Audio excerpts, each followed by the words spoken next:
something that the human person carries with her through the whole span of life. So now we come to those who have been deemed to be unworthy of life, whether they be the so-called unwanted child or the the seriously demented, or the incapacitated, or the severely disabled. These, over the course of our social experiments, have each been, in different ways, declared to be not worthy of the full and complete protection of their lives. Then we have a retributive act of execution perpetrated in the name of justice, falsely so, because to deprive that unique, unrepeatable, and irreplaceable person of their life is a manifestly unjust act. Because this is not something that the state grants, gives.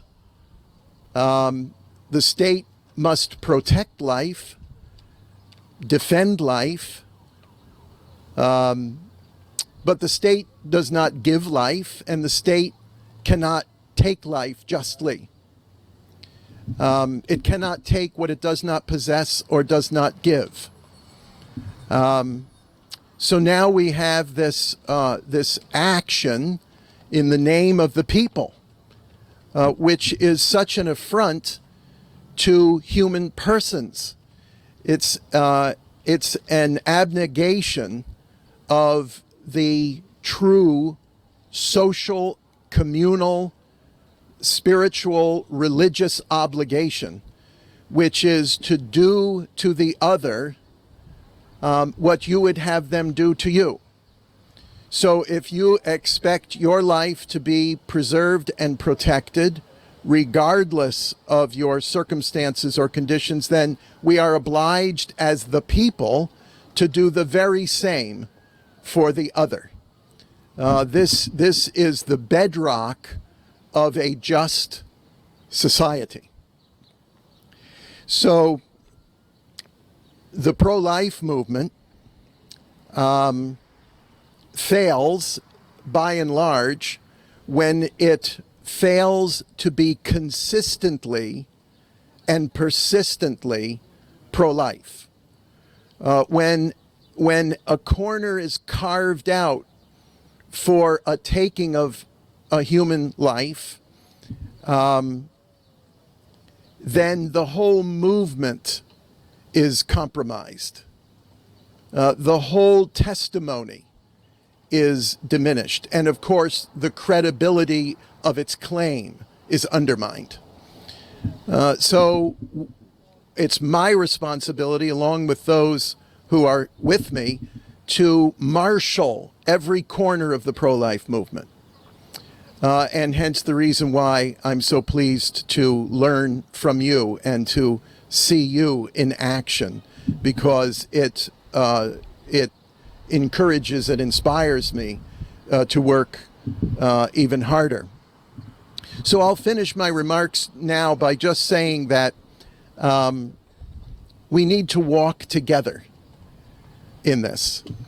All of us concerned for human life, for justice, and for peace between people absolutely must defend life from its first appearance to its last natural breath and beyond, because we believe, as Catholic Christians, speaking for myself, now we believe in eternal life. So life never, ever loses its supreme value.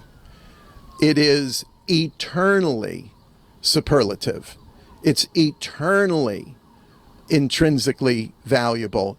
It never loses that value. So we have an uphill climb because the state, as I see it now, we yet have the three branches of government still standing with this inexcusable, indefensible act in the name of the people, taking a life. And let me just return to where I began, and then that's all that I'll say for tonight. That superlative value of the human person does not arise out of what a person does or does not do, but rather who they are, a human being created in the image and likeness of God. So we do not measure the value of a person's life nor their right to continue living on the basis of what they might or might not have done. And I think the wonderful illustration of this, the wonderful proof of this, is what we witnessed in Charleston. And several years ago, what we witnessed in central Pennsylvania at the nickel mines. The instinctual response of the human person, unagitated and unaggravated. Blessing of the bishops, as we were also sort of formed as an organization to really propel forward their campaign to end the use of the death penalty. So I want to talk a little bit about, I feel like Reverend Paul, though, speaking for an ecumenical, not specifically Catholic organization, I feel like he stole some of our thunder a little bit, because his message was, very, I would say, aligns very closely with the way the Catholic Church would talk about issues related to the death penalty, and even going into other pro-life issues and mass incarceration. But the Catholic Church believes in the sanctity of all human life, so innocent life and guilty life, and that belief really flows through this idea that we are made in the image of likeness of God, that each human has an inherent dignity that cannot be taken away. So no action that any human can do or do to another person is ever bad enough to strip them of their human dignity, is ever giving anyone else the right to take that away. So the church really, does have this consistent and persistent, as Reverend Paul was saying, concept of life. And so our organization certainly does promote this idea that the death penalty is a part of that seamless garment of life, as is often referred to, and a part that we're really trying to hold up. But in addition to that, we want to talk about restorative justice as well.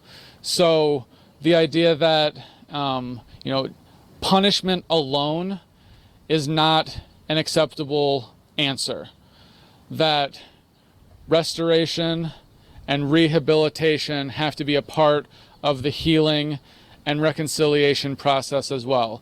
So and this is the message of the church. This is not just our organization, but the bishops and popes and many others have talked about this idea that to fully have healing, that needs to incorporate victim, that needs to include offender, that needs to include community, and all who have been impacted by the crime. And we have a pope right now who really is bringing this message to the masses. He's made two very strong statements talking about our need to end the death penalty. He has also visited prisoners and, washed the feet of prisoners on Good Friday. He's spoken out against life without parole and a number of other things. So this is really an exciting time for our organization, an exciting time for people in the Catholic Church, and I hope for people outside of the Catholic Church who are looking in as well and sort of seeing how the rhetoric is really being brought in with the rhetoric is being used in a way that is talking about consistent life, and that the death penalty is really being included in that conversation. And so just to quote Pope Francis briefly, he says, one of his statements said that justice will never be reached by killing a human being. And I think that's what we're all here for tonight. As long as human beings continue to be killed, the Catholic Church, and more specifically in our case, Catholic Mobilizing Network, will continue to be out here and will be continuing to educate people and advocate for the end of this practice. So to talk a little bit more about our organization and what we do, and I'm going to let Megan do most of this, but I would say, it's sort of a three-pronged approach: pray, educate, and advocate. I'm going to talk about the first two. So pray. As people of faith, we do believe that, God is here with us and listens to and intervenes in some way in our petitions. So we create a lot of materials that can be used, whether it be prayer cards, templates for prayer services, templates for homilies directed more at Catholic clergy, but certainly they would be open to being used by, clergies of other faiths as well. We are unapologetic in the faith component of what we do. At the same time, we do believe strongly in educating people about the death penalty. And while the Catholic Church comes at it in many ways from a moral perspective, and we strongly hold up that moral perspective in our literature and in some of our materials, when you talk about the more secular issues, whether it be the lack of deterrence, whether it be the racial disparity, whether it be the economic disparity, whether it be the innocence, those directly tie in with our faith also, and those cannot be separated. And so from an education perspective, we are at conferences throughout the year presenting on the death penalty. We are facilitating workshops all over the country. We are getting speakers into parishes and communities that are talking about this issue. We are developing workshops that can be used by other people, both about the death penalty, restorative justice, and a number of other issues. Solitary confinement is something that we're getting into a little bit more now. So the education component is a strong part of what we're doing. Many people here know that the death penalty, the support for the death penalty is at an all-time low right now in our country, but it is still over 50% of our country that supports the practice. And so we want to be able to both bring the message to people ourselves of why our church is against the death penalty and why we hope people both in the Catholic Church and out would condone this practice. And then also, I lost my train of thought there, but I was going strong.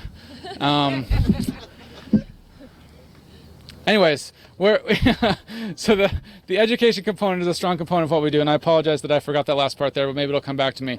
But those are the first two prongs, and the third prong is kind of where we do a lot of collaborating with some of you out there and a lot of the other organizations doing such great work nationally and on the state level. And so I'm going to have Megan Ward, who's our Director of Engagement, talk a little bit about some of our advocacy work.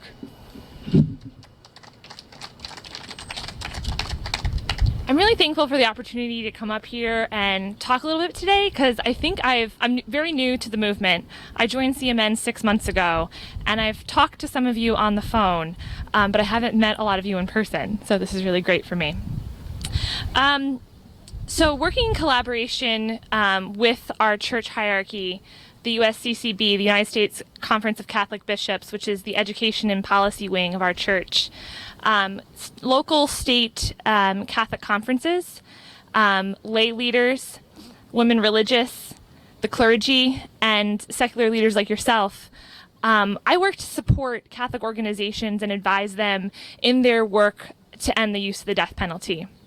especially as part of their respect for life and concern for social justice. The church has a lot of issues that they care about in terms of respect for life and social justice. And we want to make sure that the death penalty is always part of that conversation, and that the people who are doing that work, the Catholics who are doing that work, are getting recognized for that and celebrated for that. Some of the ways that we've done this since I've joined the team 6 months ago is the USCCB has a large conference every year, and we always work to be a part of that, and to teach Catholic leaders, especially at the parish and diocesan level, about the death penalty in their state and what they can do to join this movement to end it. So we invited Henderson Hill from the Eighth Amendment Project, and Terry Steinberg came as well to share her story to Catholic leaders at the parish level, at the grassroots level. And after hearing both of those speakers, a lot of people were on fire to go back to their home parish and do something. You know, this is one of only many issues that I do. How can I teach my parish about this? How can I get them involved? And we were able to provide them with free resources for them to take back to their parish and lead workshops and trainings on how to end the death penalty. At the state Catholic conference level, we are so happy about the repeal in Nebraska. So happy. Yes! The first red state to do that since the 1960s, as you guys know. And Catholics were a big part of that conversation, especially conservative Catholics, when they were talking about their respect for life and the inherent dignity of the human person. That played a large role in their opposition to the death penalty, and I think took a brave stand against the governor and took a brave stand against other conservative leaders who weren't on their side. So we really celebrated that and helped support the Catholic Conference in their work, which included emailing their supporters to do letter campaigns, encouraging the bishops to do ecumenical press conferences to join people of faith in their opposition to the death penalty, and lobby legislators directly. So we really celebrated that, and we really wanted to help them in their work. And lastly, I want to talk a little bit about more grassroots stuff that we're doing. In October, we're very excited to have the Diocese of Austin leading a pro-life march specifically about the death penalty during Pro-Life Month. Journey of Hope will be there to join Catholics, and diocesan leaders will be there, parish leaders will be there, and lay members of the community. So we're just very excited about those things that we're organizing, and really getting people of faith excited about this issue. So again, thank you for having us here, and I look forward to meeting you guys in person.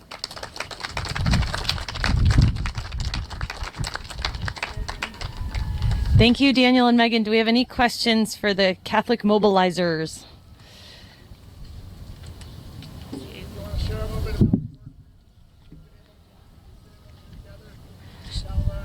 Sure. I didn't want to steal I thought you were going to talk about it. I didn't want to steal your thunder. So Abe's asking Megan to share about the work that's being done in collaboration in Ohio and Delaware. So I know Abe was on the schedule for later in this evening, so I didn't want to talk specifically about Delaware and Ohio, but since he's asking me to, I will. So yeah, I've been working, Abe is a locally based, so I've had the good fortune of meeting him in person, and we've taken many long trips up to Wilmington, Delaware together to work on the repeal campaign there. And we were especially excited that Bishop Mullooly, the Catholic bishop for the whole state of Delaware, held an ecumenical press conference with members of the Jewish faith, our Protestant brothers and sisters, to talk about the Judeo-Christian opposition to the death penalty. And we were amazed that at that press conference, Bishop Mullooly came out as a murder victim family member himself, which we had not known before. And he talked about his uncle's dying words. He was a member of the law enforcement who was murdered in Baltimore. And his dying words were granting forgiveness to his killer, to the man who shot him. And how ever since then, his family has been against the death penalty. And that was really powerful for us to share with Catholics, not just in Delaware, but across the country. That's a really powerful example when a leader can share their own personal story and not just church doctrine. So we were very excited about that. And I think Abe will talk more about tomorrow about Ohio, in which Catholic diocesan leaders are really on the forefront of this issue and teaming up with Ohioans to stop executions by bringing exonerees, which there are, I think, 6, right, Abe, in Ohio that come and speak? 9. Yeah, brought 6 to the State House, that tour around parishes talking about their experience. So, yeah. And I would also like to say that I don't know everyone here, and if you would like help or want to know more about bringing the Catholic voice to your state campaign, please feel free to email or call our office, and I'd be happy to talk with you. Okay, thank you very much, Catholic Mobilizing Network. Okay. Our next speaker, is this on? Is this still working? Okay. Our next speaker is a person that we would refer to as a voice of experience. So someone who came to this movement motivated by faith, but also motivated by a personal experience being touched by the death row machine in our country. So I want to bring Marilyn Grant to the stage. Marilyn is a death row family member, and she's here to share her story with us.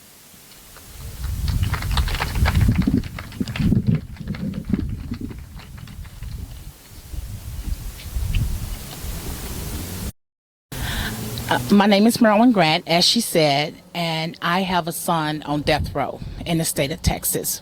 I'm going to go back and start this over from the beginning. First, I want to give honor to God for me making it this year. It was so many obstacles in my way in getting here, but I continue to believe that God would take me and he would carry me, and here I am. So I want to first give honor to him, first of all. And I have a son. His name is Paul Story, and he is on Texas death row. I'm going to pass this t-shirt around. This t-shirt was created by his younger brother, and it's just the kind of you putting his face and knowing.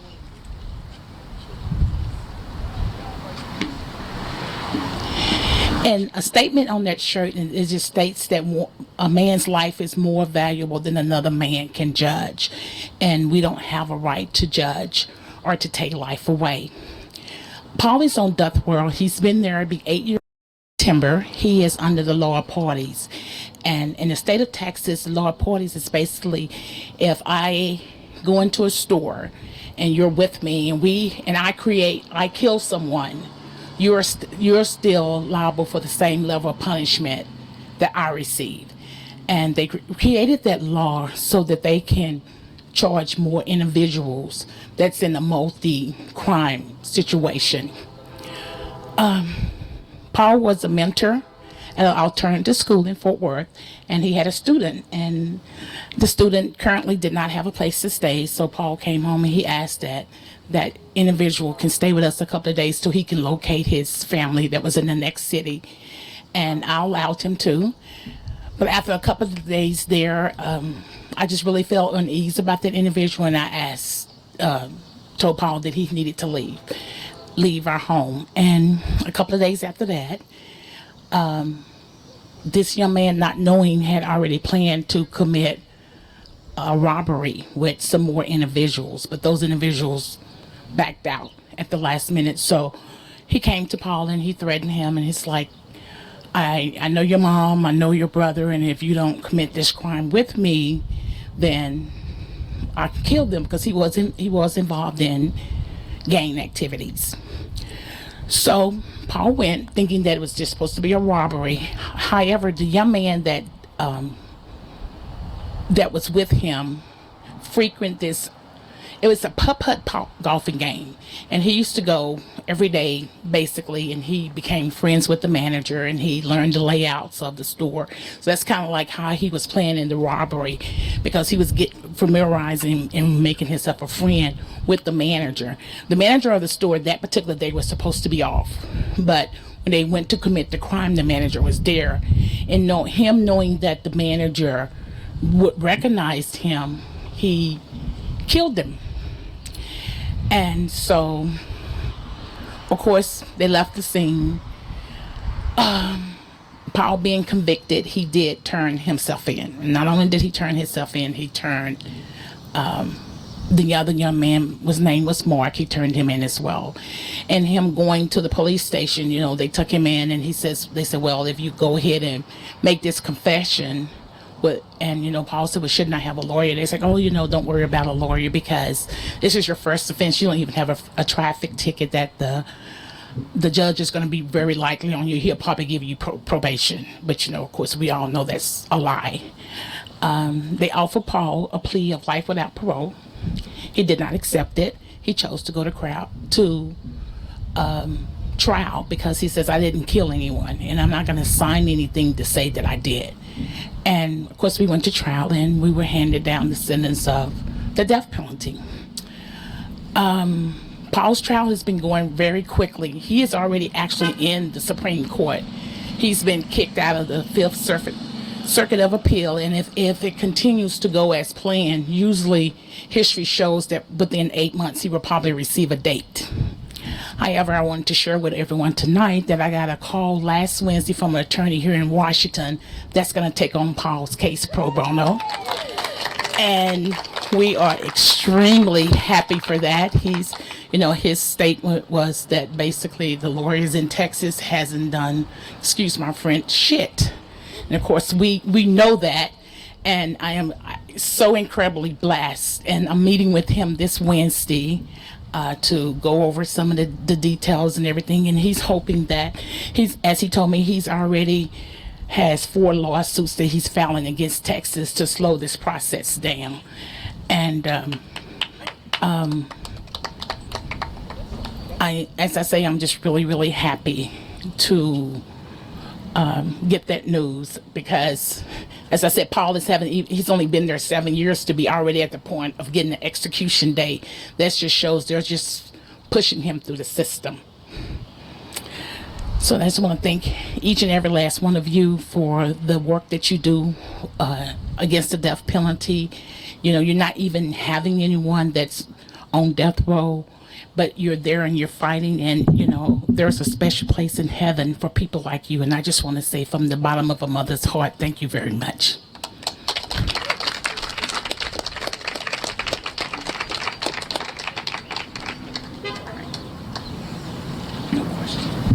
No questions. Marilyn will take questions if anyone has one. How long has he been on death row? The question was, how long has Paul been on death row? This September will make 8 years. So he's actually, up until a couple of weeks ago, he was extremely depressed. There was just... The question was, how is he doing? Up until a couple of weeks ago, he was really depressed. There was just recently a young man exonerated in Texas, released. You know, they don't like to use their word exonerated because they mean they have to pay. So, and he was a personal friend of his. So I went to go see him just before coming here, and he was just saying, you know, Mom, that has renewed my faith. It has given me more courage to run on just a little bit longer. So. Texas! Got the right idea. Texas! Kill them fast and kill them a lot. Thank you. Have a nice day. God bless you. Is there any more questions? Does he have brothers and sisters? Bill's questions was, does he have brothers and sisters? Yes, he does. He has a younger brother. Actually, his younger brother is the one who created that T-shirt, and he was in the U.S. Navy. So I said I have one that's fighting to save the country and one the country is trying to kill. So there you go. My name is Jack Graham. I'm Jeff O'Connor. My life in business. I was scheduled to die.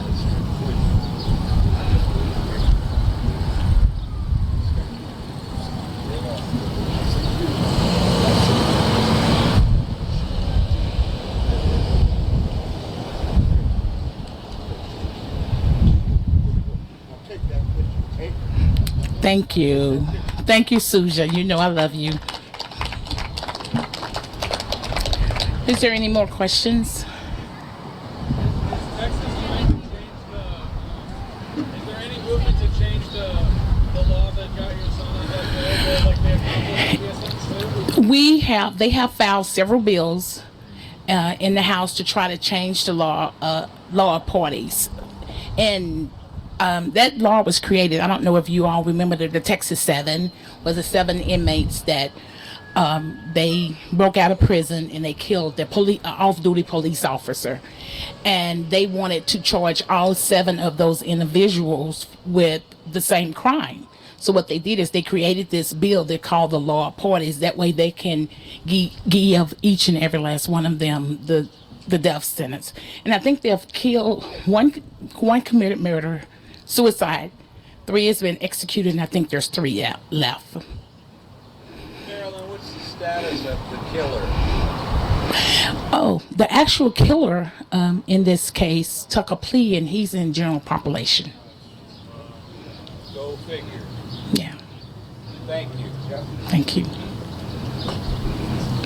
Any more questions? No. Thank you very much. Thank you, Marilyn.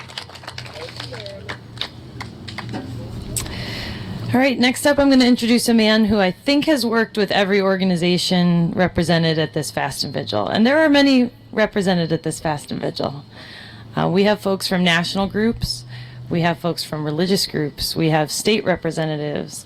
We have people just working in local communities ministering to death row inmates. We really, I think, have a good cross-section of this movement here.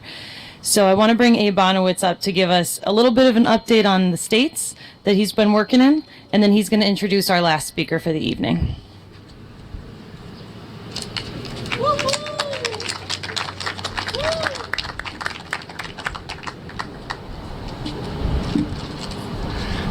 Good evening.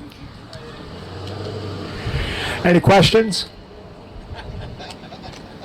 Yeah, why do you look so good today?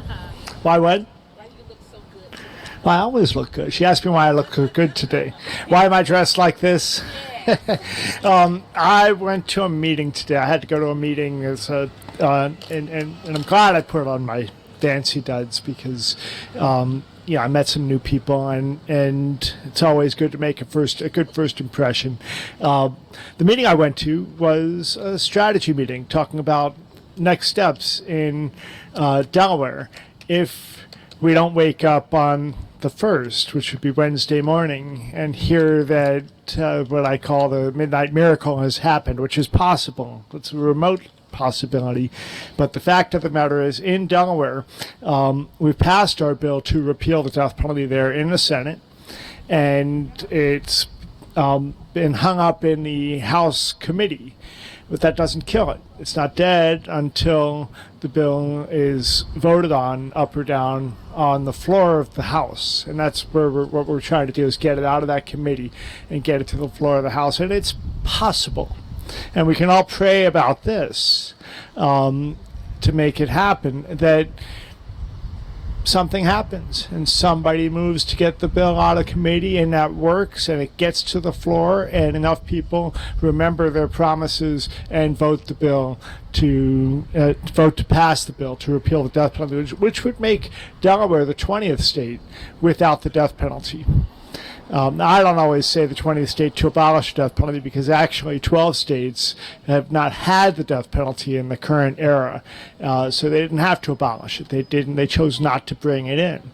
But so far, 7 states have, well, now 8 states with Nebraska have abandoned the death penalty.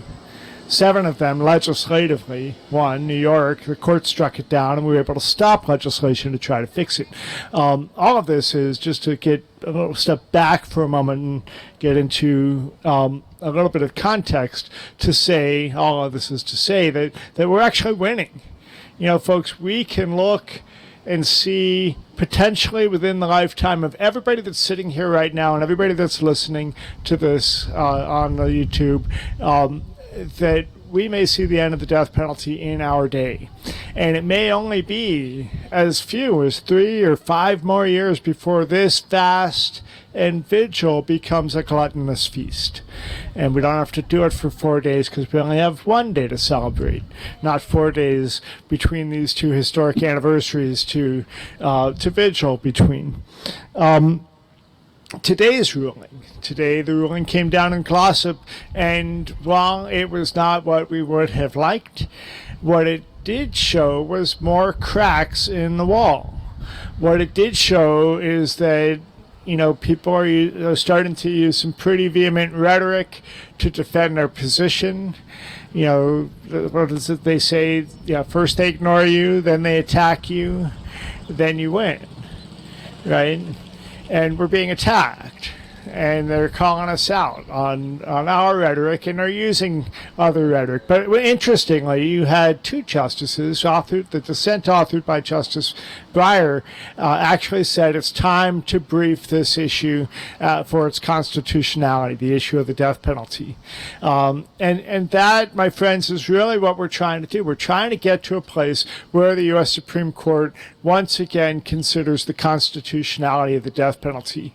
And part of what has driven the strategy and why it's so exciting to be here today and be doing this work today is because you can see how we're getting closer to the place where the Supreme Court will have to follow what it calls its evolving standards of decency doctrine, wherein you see a change in how people look at the issue, a change in how the country is reacting to the issue, and therefore there's space to follow that change. We saw this happen in the Atkins decision, which I forget what year that was, Jack Atkins, 2005 maybe. Atkins is the decision that struck down the death penalty for people with developmental disabilities, so low IQ, formerly known as mental retardation.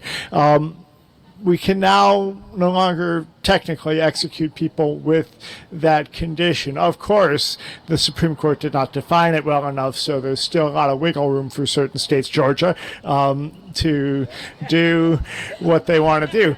But that was Atkins, and that came about because a number of states had disallowed that practice or didn't practice it in the first place. Then you had the Simmons decision, which struck down the death penalty for juvenile offenders, people under the age of 18 at the time of the crime. That, too, was following this evolving standards of decency doctrine, where enough states, a majority of states, had ended the death penalty for juvenile offenders, and therefore the court could say this is not a common practice in this country. In fact, it's so uncommon that it's unconstitutional. So our challenge then is to get it to a place where enough states have rejected and discontinued this practice. But I want to say that I think we're already there, because instead of looking at it on a state level, if we were to look at it on a county level, then you would see what is really happening in this country, because fewer than 2% of all the counties in the country account for the executions that we have. Okay, to put that into some more finite numbers, for example, in Ohio, where I grew up, and this is why I changed my mind on the death penalty. In Ohio, you have 88 counties, and only 40 of them had ever sent anybody to death row when I first looked at this. And it's still about 40 have sent somebody to death row. And of those, 20 had only sent one person to death row, and a handful 2 or 3, and a handful 5 or 6. But really, it was Hamilton County, which is Cincinnati, and Cuyahoga County, which is Cleveland, which account for the vast majority of Ohio's death sentences. But more than half the counties have never sent anybody to death row. Does that mean there's never been a murder there? No. Even better, you can look at Texas. Texas is the most killing state in our nation, right?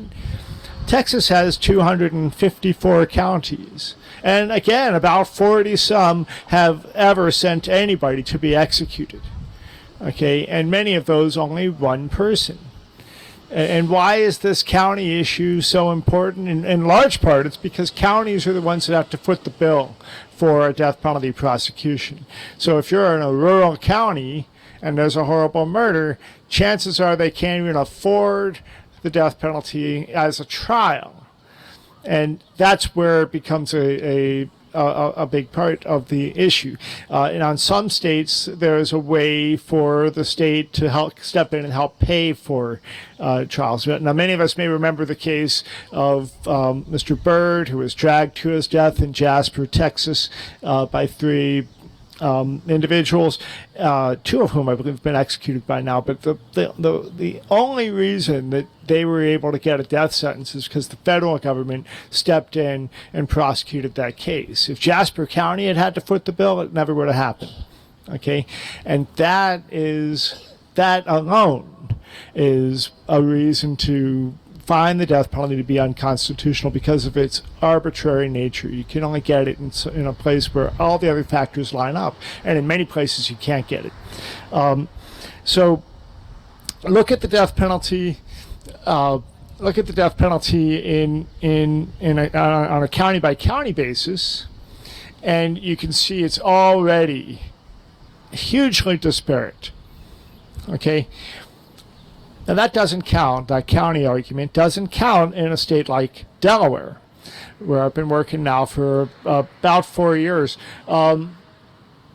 because Delaware has only 3 counties, and the counties are not individually prosecuting cases. All the felony prosecutions are handled by the state attorney general's office.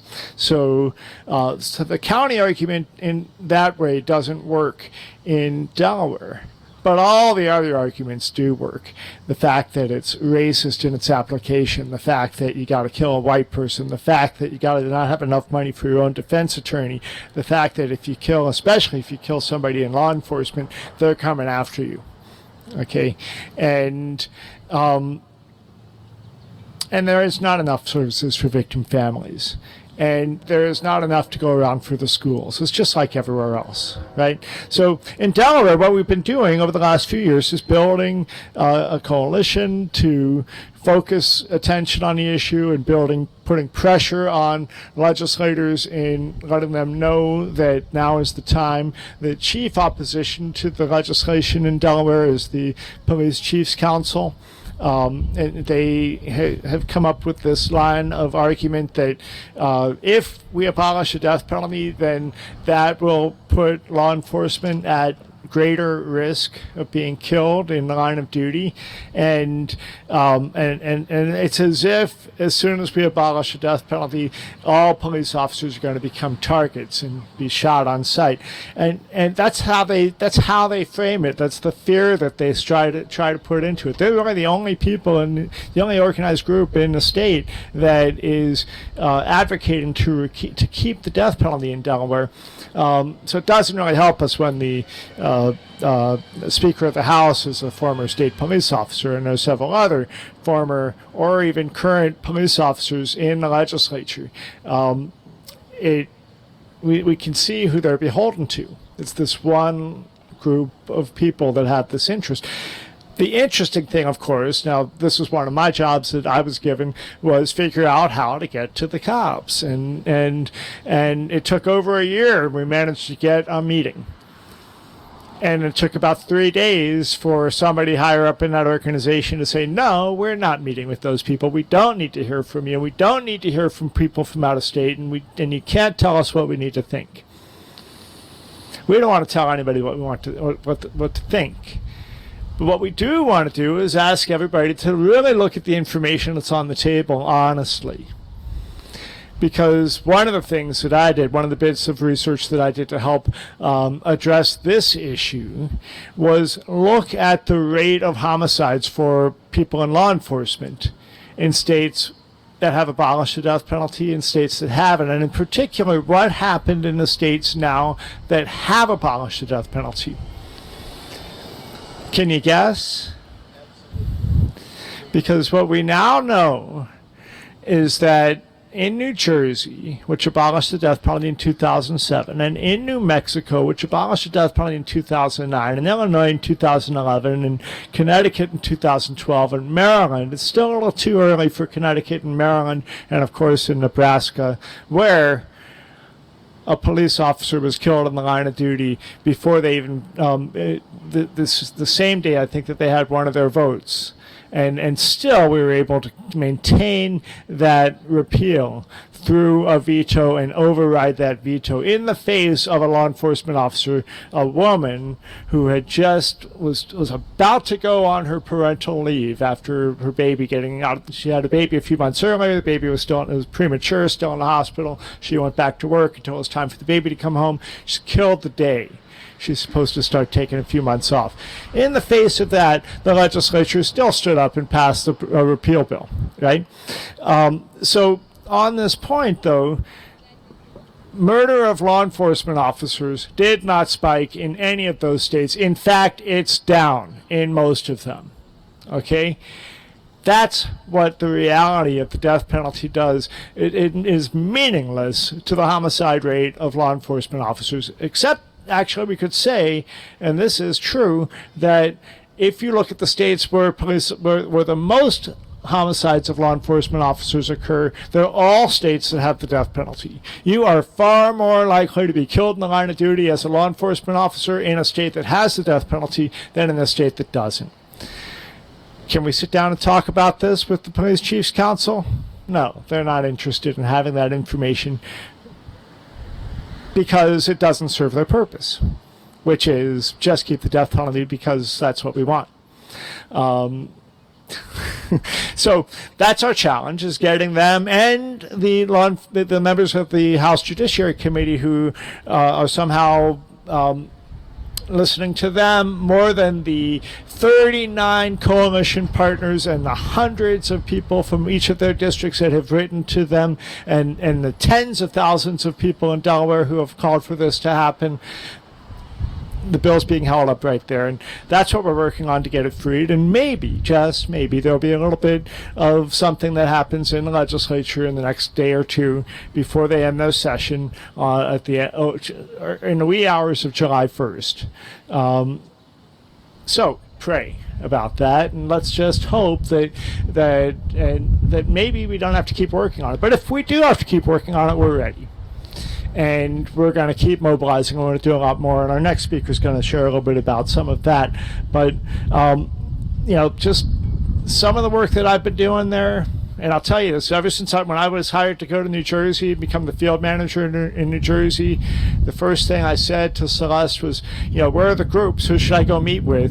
And she said, we don't have groups. We don't want anti-death penalty groups because, if you have to worry about groups, you have to worry about the bake sale next week, and you have to worry about the agenda for the next meeting. And it's more about having a group that perpetuates itself than a group that's actually being functional. So what we did in New Jersey, and what's been sort of my model ever since, is you organize that which you need where you need it. You figure out who are your allies. You figure out who are the legislators that need to know more and hear more from their legislatures, and that's where you go organize. And you work with the groups that are already existing. You don't need to create whole new groups. What you need to do is find the people that agree with us and get them to do something. And if they got their own groups, then there's a ready-made meeting to go meet with. You don't even have to make up a meeting. You just go to their meeting, right? So that's the kind of work that I've been doing. Been working, it was mentioned that I was part of the Catholic Mobilizing Network, and we got Bishop Maloney on, but I can tell you that it took 3 years to get the Catholic Diocese of Wilmington to the point where they were willing to stand with the ACLU and become a member of the coalition. Okay, and I'll tell you, that's been one of the fun things about this whole work as long as I've been doing it, is you're always sitting in the same, you're the only people that can sit at the table together with the Catholics and the ACLU is on the death penalty issue. And it's always fun to be part of those meetings because they start to chit-chat about the other stuff that they don't agree with, and you can just sit back and enjoy. But the Catholics have always been strong on the death penalty, but getting them to be at the table as part of this coalition was something new that we just effectuated this past year, and that's one of our big successes. Another big success that we took away from Delaware this year is Governor Markell has has now come out in favor of repeal, in favor of the bill, saying he will sign the bill when it gets to him. When, not if, because we're going to get it to him. Okay, so that's Governor Markell, who has been, hadn't said a word up until what happened. The FBI evidence came out that FBI forensic scientists had been fabricating information, and that was it. There's always something, some little thing that sets people over the edge. So there's a lot more that could be said, but the point is that if you can see things lining up in a state that's repeal ready, then that's what you have to do. And you have to look at your targets of legislators. You have to figure out what moves them, what are their concerns, and then work on those and get them to the place where they will be moved. We're still working that in Delaware. Maybe we'll wake up and have another celebration. Now, that would make Delaware the 20th state without the death penalty. That's not enough to get us to a majority for the Supreme Court to look at the death penalty as a constitutional issue according to this evolving standards of decency. And there's a lot of back and forth as to how many states we have to get. But Justice Kennedy has not too long ago suggested that states that might have the death penalty but aren't really using it might be considered, he hasn't said it in these words, okay, but this is an interpretation. That's a reasonable interpretation, that states that are considered de facto abolitionists, they might have it, they might even have somebody on death row, but they're not using it. And a state that hasn't executed in 7 or 8 or 10 years and doesn't look like it's going to anytime soon might also be considered de facto abolitionist. And if that's the case, then maybe we are getting to that tipping point. And then we have the question of what do we do in the high-use states like Texas and Georgia and Florida, or the Texas of the North, Ohio, which is the other state that I spend most of my time working in, Ohio. Ohio has almost 150 people on death row, has we've got 25 people with death dates that are going to be every 3 to 4 weeks starting in January, if they are able to move forward with today's ruling might be one thing that helps allow them to move forward with actual executions. We'll see what happens. But the interesting thing about Ohio is that a couple of, I forget exactly when it was, but a few years ago, you had the American Bar Association had conducted an assessment of Ohio's death penalty. And in doing so, they found that Ohio failed to meet the basic standards of fairness that should be present in a capital trial 93% of the time. Stunning, isn't it? Well, that report was put on a shelf, but somebody mentioned it to the Chief Justice of the state Supreme Court, Maureen O'Connor, and she didn't like that. Now, this is a Republican, pro-death penalty Chief Justice of the state Supreme Court, Maureen O'Connor. She said, we've got to fix this, because even people who support the death penalty want it to be fair, and they want it to be accurate. Nobody really wants to send the wrong person to be executed or even to prison, really. Well, there are a few people that might do that, but most people don't want to do that, and certainly those who do don't want to be caught doing that. But in any case, so Maureen O'Connor got together with the State Bar Association, put together a joint task force to study the administration of Ohio's death penalty. They were not allowed to look at the question of death penalty up or down. What they did is they looked at the administration of it. They took the recommendations of the ABA. They said, is this what's happening? Yes or no? What do we do to fix it? And they came up with 56 recommendations. Let me pass a couple of these around here. 56 you can send one in different directions. Thank you. 56 recommendations that would reform things within the system to help make the system more fair, more accurate. It can never be completely fair. It's always going to risk wrongful executions. But our line, our hashtag in Ohio right now is fix it or end it. And that's not to suggest that we think it can be fixed. What it is a challenge to the people in leadership in the Ohio legislature to say, look, we all can agree that these problems exist. Now here are reasonable methods that we can use to fix it. and you ought to try to fix it. And then when you see that it can't be fixed, you'll join us, and together we'll end it. That's our rationale behind this fix it or end it idea. But yeah, and some of this is already moving. Okay, some of the recommendations can be passed, put in place by the Judicial Conference, and that's already in process. Some of the recommendations must be legislated, and some already have been. Some of that's in process. In fact, if we play our cards right, this year we're going to see Ohio pass legislation that prohibits the execution of people with severe mental illness at the time of the crime. Okay, that's going to be groundbreaking. That's going to be set a model for some other states that need to do that same sort of thing. That's what we're working on there.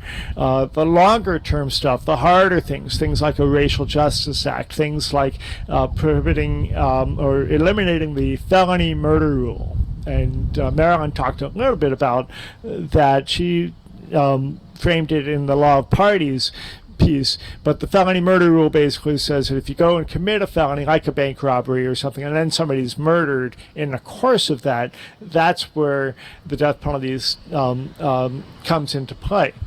And if we eliminate the felony murder rule, what that's going to do is create a much greater level of fairness in the system, because the people that tend to be caught up in the felony murder rule are poor people, people of color. Okay, and that would take care of about 90% of Ohio's death sentencing if we were to pass or eliminate the felony murder rule. That's one of the proposals. It's not going to go anywhere anytime soon, because the opposition to all of this is, again, not the police chiefs, but the County Prosecutors Association. It's funny, they were prosecutors were on the task force, and then they sort of got bored of it and stopped attending, and then these recommendations passed, and then they asked the chairman of the task force, if we could have another vote, because we weren't at that one. And of course, Judge Broken said, no, you should have shown up, you had the agenda, you knew what was going to happen. So they didn't show up, these recommendations passed, and now we're going to be taking them through the legislature, and that's what we're doing. And the most amazing thing about Ohio is the people that we're working with. We're working with people like us. In fact, if any of you want to do, some heavy-duty on-the-ground action, we're going to be doing a walk from the death row in Lucasville to the State House in ending up on October 10th, so whatever that Sunday is before October 10th, I think it's the 4th, we're going to be starting in Lucasville, and anybody wants to come and walk with us, you're welcome to do so. So we've got the on-the-ground abolitionists and the death penalty with no exceptions. That crowd we're working with, but we're also working with people that I like to call flippers. Conservative leaders who have come around on this issue. Now, who are some of these people? Well, Justice Pfeiffer, Paul Pfeiffer, now on the Supreme Court Justice, the state Supreme Court, Justice Pfeiffer is an author of Ohio's current death penalty, and when he was a legislator. And now, a couple decades later, when he was sworn in for his second term as a justice, he looked at the governor and he said, it's time for us to repeal the death penalty. Okay, the author of the bill, one of them. Another author of the bill, when he was also a state legislator, Jim Petro, former Attorney General of Ohio, executed 18 people under his watch, now calling for repeal of the death penalty. Two former heads of our Department of Corrections in Ohio, Reggie Wilkinson and Terry Collins, between them executed over 40 people, now calling for repeal of the death penalty. We've got prosecutors. We've got other people that I can't even tell you about yet. But the bottom line is that this is where we're working. We're building our relationships, not so much with our allies. Our allies, we just have to get them to stop introducing controversial legislation that isn't going to go anywhere anyway. We need that to back off. Instead, we need to let us find leaders who are already leaders among the conservatives and Republicans who are in leadership and decide what's going to happen in Ohio, and get them to sponsor these bills, because it's the right thing to do. Megan mentioned that we did this action in where we brought 6 of Ohio's 9 death row survivors to the legislature. It's the first time we've done that kind of gathering. And in our first meeting, we had a legislator who's pro-death penalty, who's Republican, he's on the Judiciary Committee that we need to move, and he says, I'll introduce a bill. I'll introduce a bill that's going to address the 13 recommendations out of these 56 that, if passed, would help prevent wrongful convictions. Okay, so we're organizing, we've got things moving, and the reason I talk about Ohio and Delaware, not just because I'm working in there, but for the states that are not repeal ready to get us to that 25 or 30 states without the death penalty, for the high use states, the job's different. We can imagine, we can wish, we can pray that we can repeal the death penalty through the Texas state legislature, and maybe one day if we work hard enough we could, but that's not our job there. Instead, our job is to just slow down the number of death sentences, slow down the number of executions, heighten the frustration that the public has with it, and create a more better informed public. Okay, and if we do that in the high use states, we're going to slow it down. Now, Texas used to have over 40 new death sentences every year. They haven't had more than 10 or 11 for a number of years now. Okay, Virginia, second highest executing state, has had no executions for the last few years and has had no new death sentences for the last few years. That's not an accident. Okay. That's what we're doing. We're being strategic, and we're going to end this death penalty, and we're going to do it in maybe the next 3 or 4 or 5 years, maybe the next 10 years. But one day we're going to be back here celebrating instead of vigiling. Okay? Now I want to bring up my friend and yours, a guy that I've come to know over the last year or so, Dr.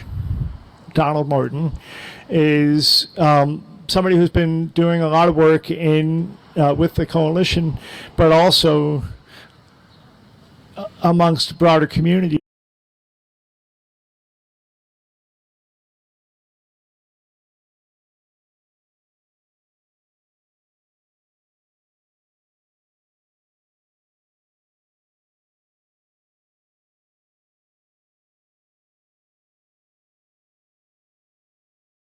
It's really an honor and a privilege for us to have Donald here with us today from Delaware to give us some perspective and some things to think about. Please welcome Donald Morton.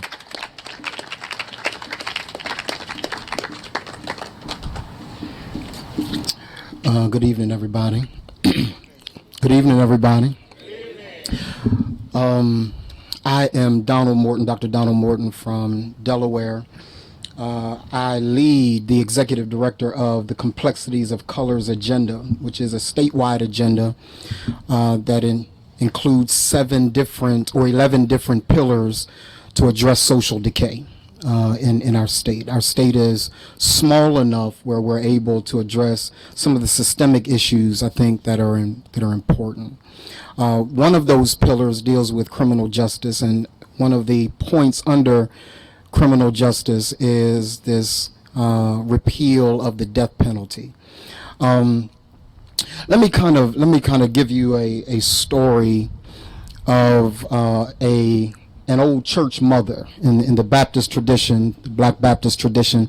We say or tell stories what's called chest to chest, right? We have an oral tradition where we pass down information. There was an old church mother whose pastor had just gotten out of seminary, and he wanted to teach everything they had ever learned in seminary. Just got a PhD and came out of seminary like gangbusters, and wanted to make sure his congregation knew that their money was well spent. So he attempted to give everything that he ever learned throughout the course of seminary.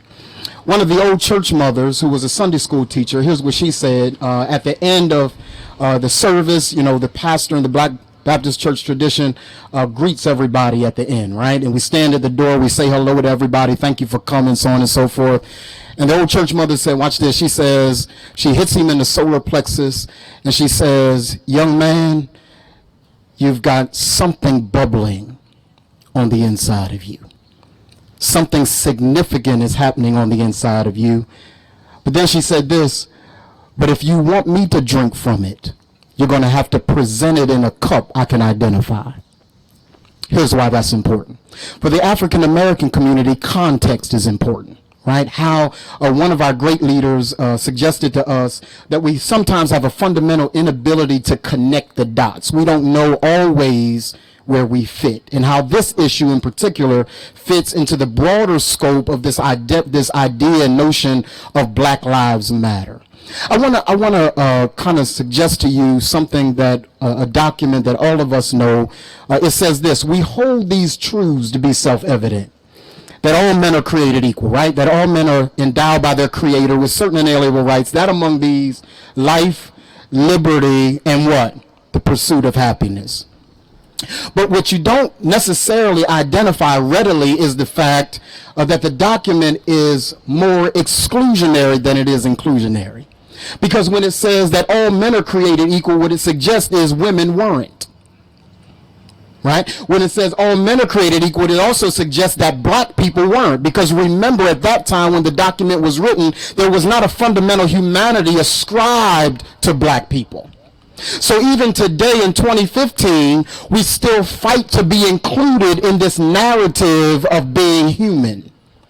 That's what we fight every single day. If we looked at even what took place today, our dear sister who said her son is on death row, a brother in the back who said he was on death row for 11 years, right? In Delaware, well over 70% of those individuals on death row are black and brown. You know why? Because the fundamental belief in Imago Dei, I'm made in the image and likeness of God, does not always apply to black and brown people. I was taught in seminary that my theology determines my anthropology, and my anthropology determines my sociology. If I don't get my theology right, then my sociology, how I order my society, will never be fixed. And unless we can include black people in this idea of importance and value, then we'll continue to fight these things that systemically continue to oppress black and brown people. Now, a part of what my responsibility is in Delaware and what my responsibility is here today in front of the Supreme Court is to make you uncomfortable. It's to have impolite conversations, because nothing gets fixed unless we have impolite conversations. We address the elephant in the room, the stuff nobody wants to talk about, the stuff that makes us itch and we don't want to scratch, the stuff that nobody wants to address. It is a part of my responsibility to talk about those particular issues. Well over 70% of individuals in Delaware that are on death row, black and brown. Here's what one of the police officers, Abe, talked about, the police officers that are against repeal, right? Here's what they said. They said, don't miss this, don't miss this. I said, don't miss this. Look at your neighbor and say, don't miss this, don't miss this. Here's what they said. They said that the reason for which black and brown people make up the majority of those on black or on death row is because black and brown people commit most of the crime. And it's not true. But it's a narrative that has been perpetuated over the course of time that no one has had impolite conversation enough to interrupt and to impede. And we've got to address those particular issues if we expect to have something change in our society. There were, in the meeting today, I was in the same meeting Abe was in, and here's a part of what they said. They said, man, we got to fix a broken system. And I respectfully suggested to them that the system is working just fine. The system is doing exactly what the system was designed to do.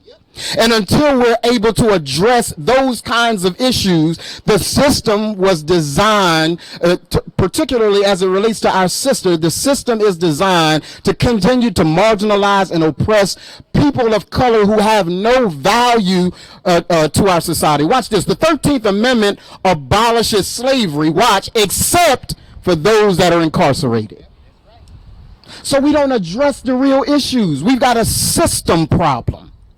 And a part of the reason for which I believe we need to talk today, and I'm excited and deeply humbled that you would allow me to come and address you today. Most of you have forgotten more than I'll ever know, but I will tell you this.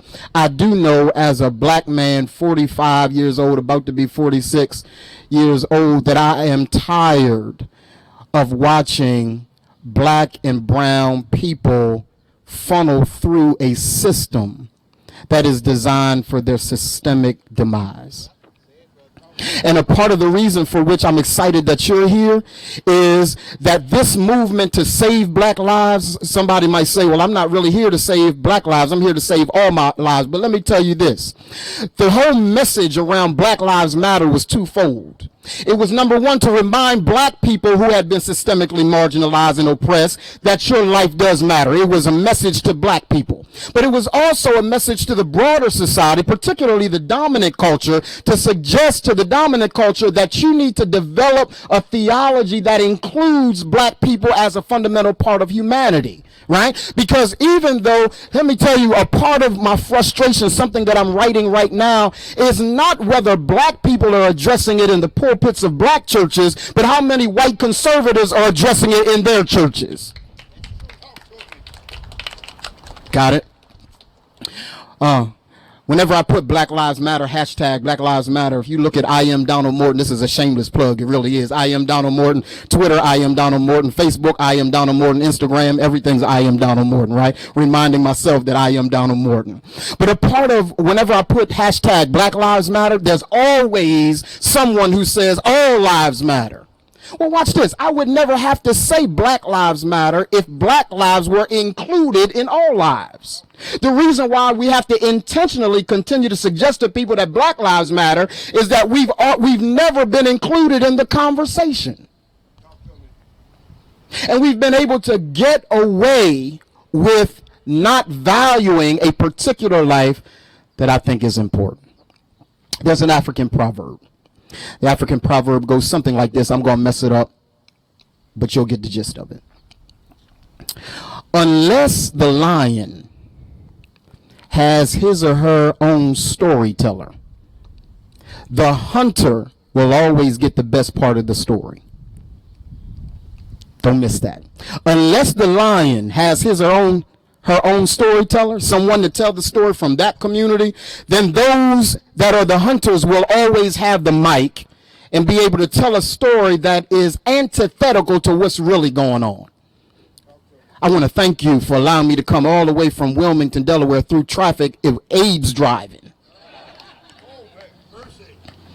I just went to sleep so I wouldn't see it all. You understand? I went to sleep. But here's why I'm here. I'm here because I'm concerned about all lives. But all lives to me also includes black lives. My theology determines my anthropology, how I view each other.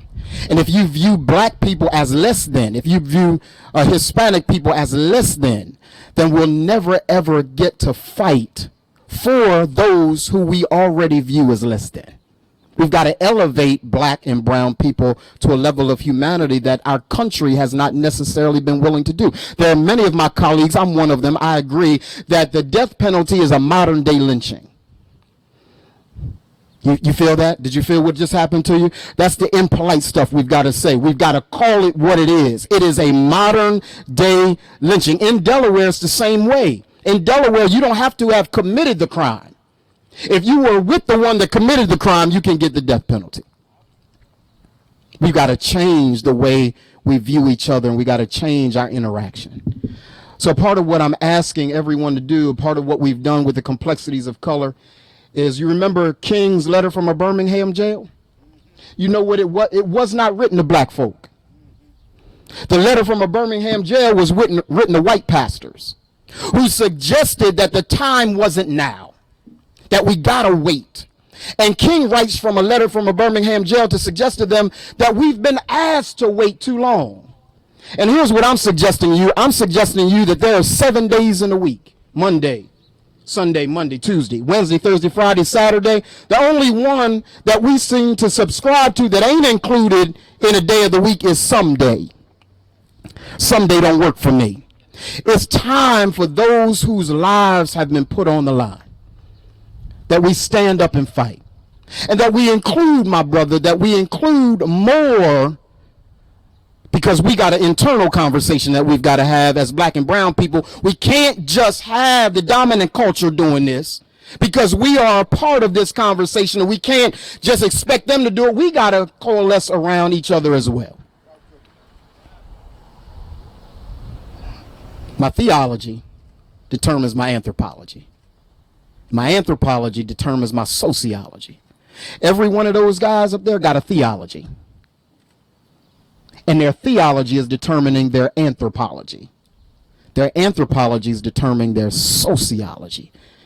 And we got to keep black and brown folk who are innately and inherently criminal off the street. Emmett Till. Because we feel safer, not when they're incarcerated, but when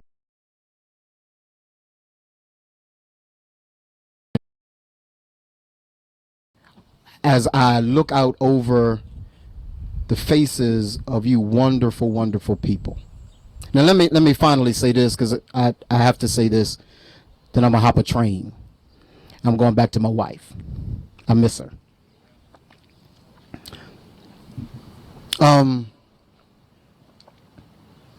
There's something called, don't be offended by this, there's something called white chocolate. Right? White chocolate is this sense that blackness is not an anthropological reality. It is an ontological one. That is to say that every black person ain't black and every white person ain't white. White chocolate. You know how I know that? Anybody ever heard the name Tim Wise? Tim Wise, right? White guy, black heart, concerned with marginalized people. But then you got black people who have an idea of whiteness or dominance, Clarence Thomas. Y'all listening to me? And a part of what I embrace in this moment is the fact that I got a bunch of people in here or before me today that are concerned with the lives of all people. But all people to us means black people too. And I'm hoping to get to know all of you a little better. And I want to thank you, Abe, for allowing me to talk. And I want to thank you for listening. And I'm going to go back on the train and not with Abe so I can make it home safely. Thank you so much.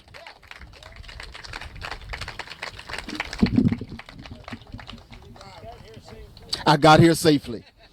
The Lord is good. Can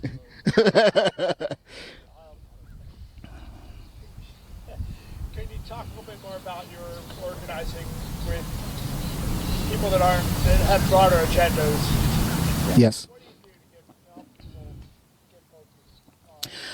I think what's amazing to your question, Abe, is that particularly, again, giving you context, we work with all communities, but we work particularly with African American communities and mobilizing them. And what is important to understand is the black church in particular is not a monolithic idea, right? We don't all think alike. And what that then means is sometimes the black church is the one more conservative. So around issues of the death penalty, if I were to ask pastor friends of mine, hey, bro, what do you think about the death penalty? Here's what they will say to me, man. An eye for an eye. An eye for an eye, tooth for a tooth. You kill somebody, you deserve to take your life.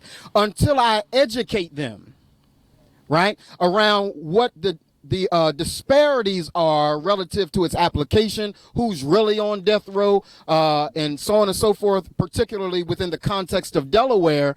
I took one of my friends, his name is Bishop Billy Lane.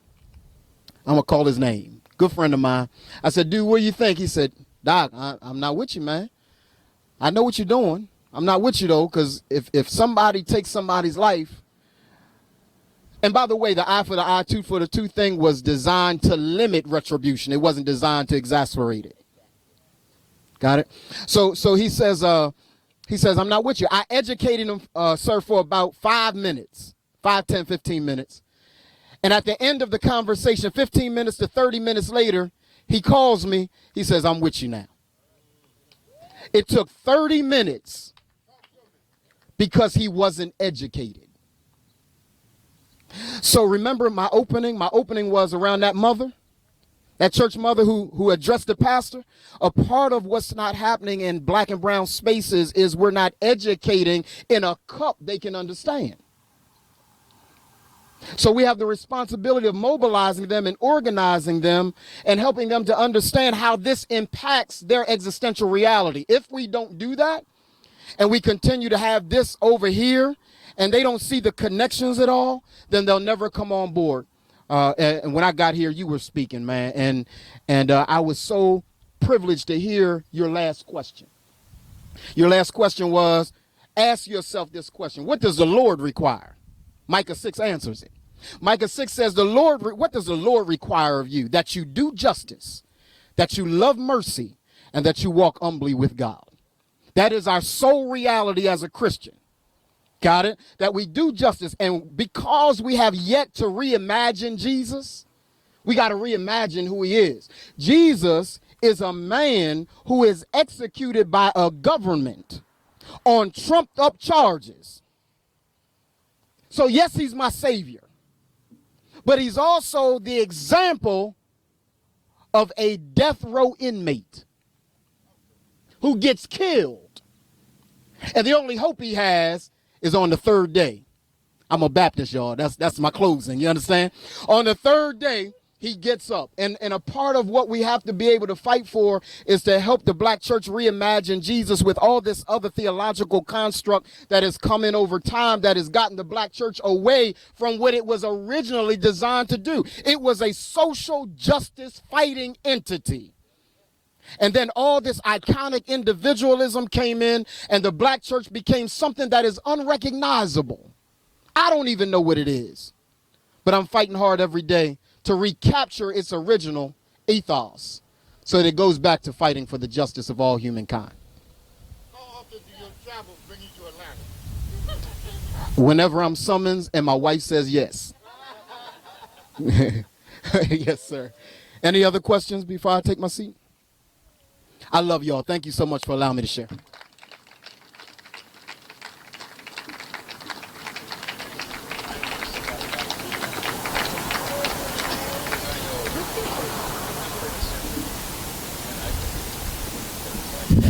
Hey everybody, how are you doing this evening? How's everyone feeling?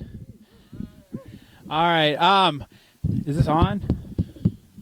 All right. No, it's not. Now it is. I'm just loud without it. It's on.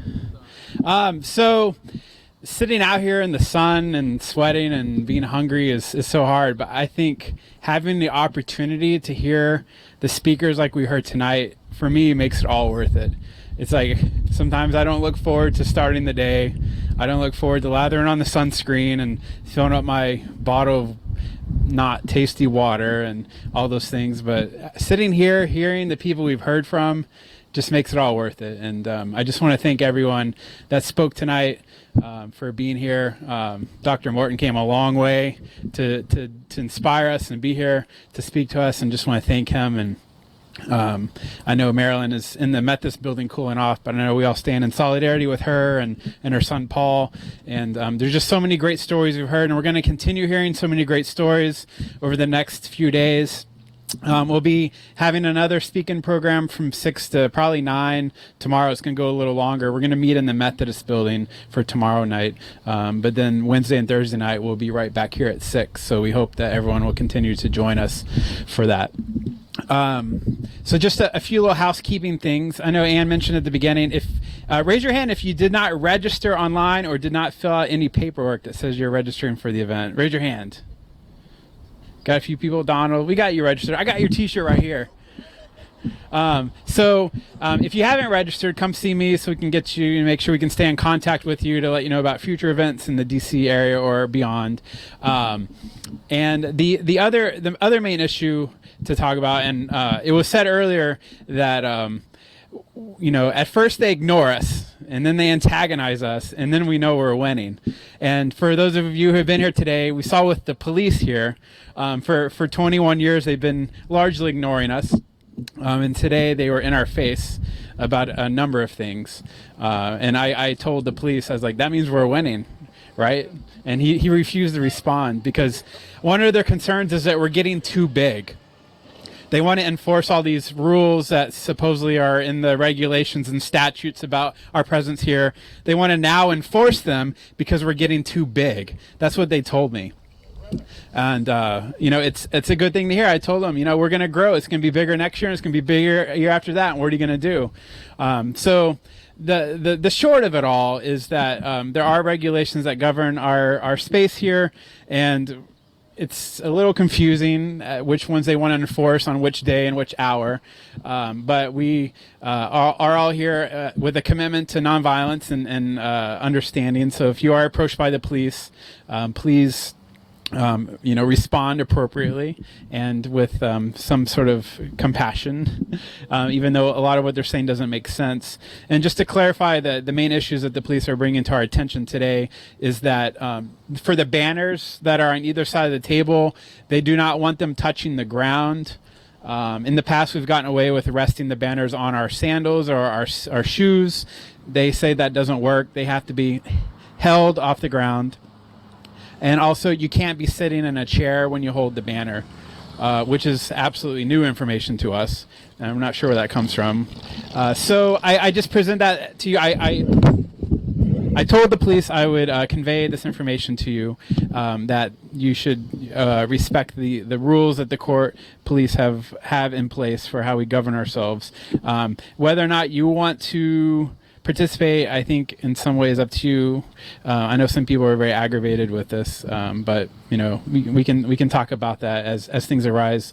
But it's gotten to the point where the police said that they are not hesitant to bring out a megaphone and give us 3 warnings and then start arresting people. So they seem very on edge for whatever reason. So you do have warnings. Don't be scared. No one's going to get swept up here. But just be careful what's being asked of us. So I think everyone's doing great. It seems like people are hydrating and using sunscreen and all that. So I applaud you for your efforts. Jack, do you have a comment? Why don't you share what the attorney, our counselor, said to us? You shared what the police said, but what did the counselor say in response? So we have an attorney that's very familiar with First Amendment issues here, and we've consulted him. And he says that there's nothing would hold up in court at all with what they're telling us, that this is ridiculous. And I've asked for written documents from the police to, tell us what it is they're asking of us, and they refuse to provide the information. They have no case. But as we know, with the injustice and the brokenness of the criminal justice system, doesn't matter what some judge far off is going to say about it. It's however the police feel at that moment. So our attorney told us he would gladly represent anyone who got arrested, but there's not a lot that he can actually do to help alleviate the situation. So we'll just move on and move forward as we do in our nonviolent, peaceful presence here and our witness against the death penalty. So any other comments, announcements before we close this